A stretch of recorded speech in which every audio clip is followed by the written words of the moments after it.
Sino magre-report ngayon? Shalala!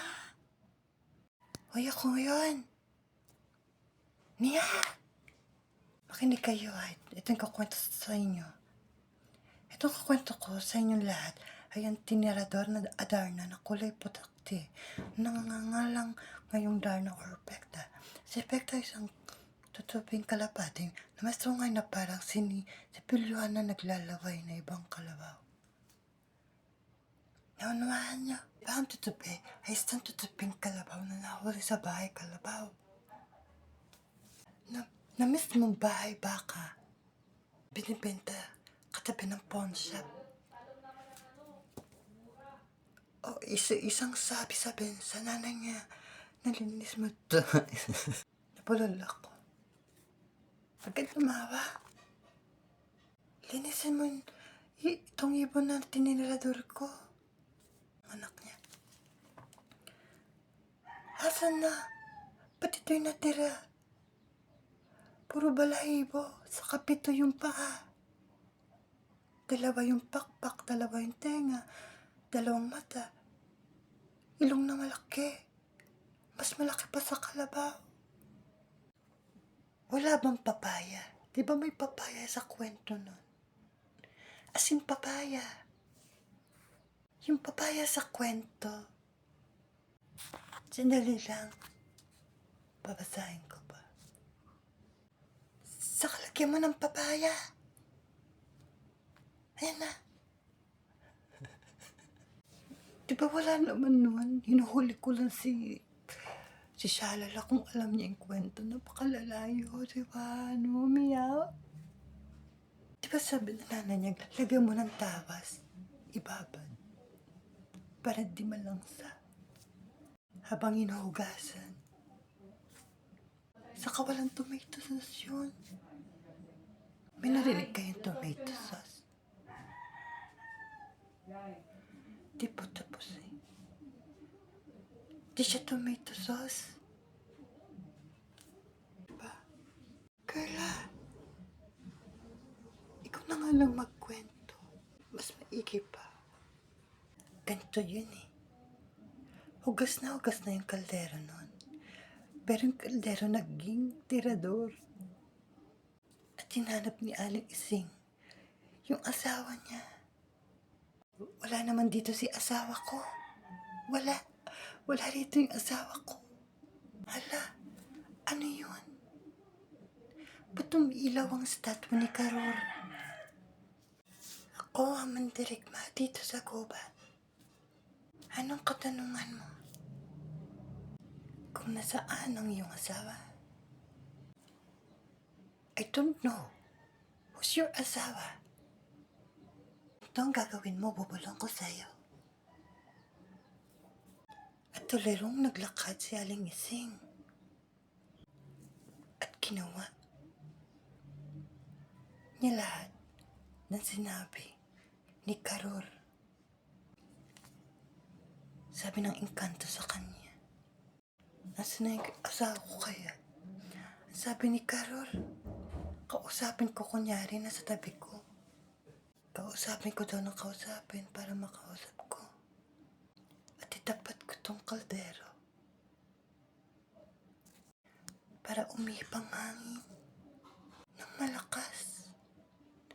At itaboy siya rito para makita ko siyang muli. At umihip ang hangin ng malakas at sumigaw ang kanyang asawa. Nandyan na ako, Ising. Sabi niya. Nandyan na ako, Ising.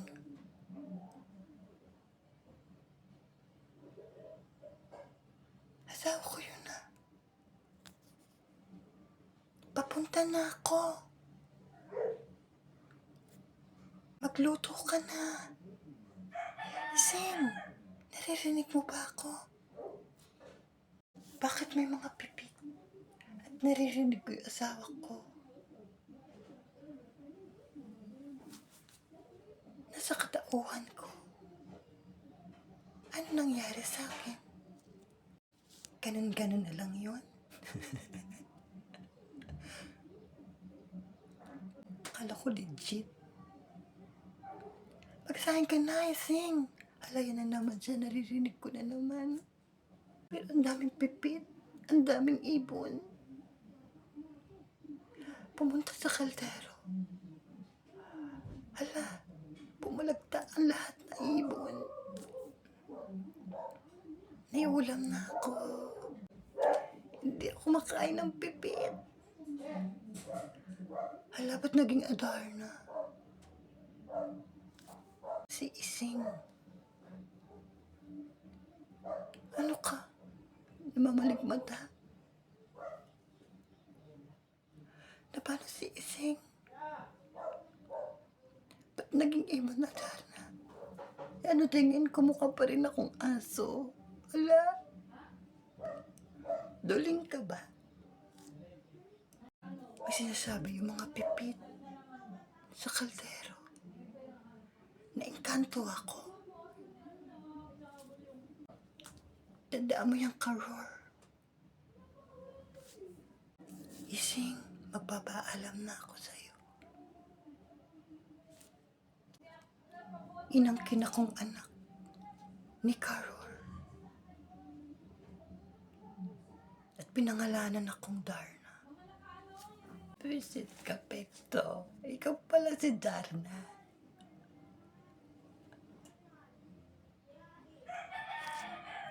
Tandaan mo yan. Kala ko scammer ka lang.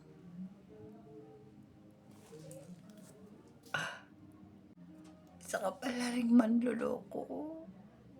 Iniwan mo ako dito. Aw, aw, aw, aw. Hala. Hindi naman ganun. Anong hala? Saka scalper yun, hindi scammer. Saka engkantita yun. Mga pita-pita. Di ba, Miyaw? Gumagawa ka na naman sa sarili mong salita. Nangunguna ka talaga eh. Hindi pa yun nagawa. Anong scalper? At least, may natutunan siya sa ginagawa niya, diba, Junjun? Matalino. Pasado. Humuni yung kaldero nun eh. Tapos yung pipit naglipad-lipad. Saka hindi ganun. Walang ganun nangyari. Tumakbo ang kalabaw. Kay Karor at sinungag siya. Bago siya naging palaman sa tinapay. Si Aling Ising. Sila. Ni Pekto, diba? Si Karor. Si Karor. Diba siya yung umilaw? Sabi ni Carla.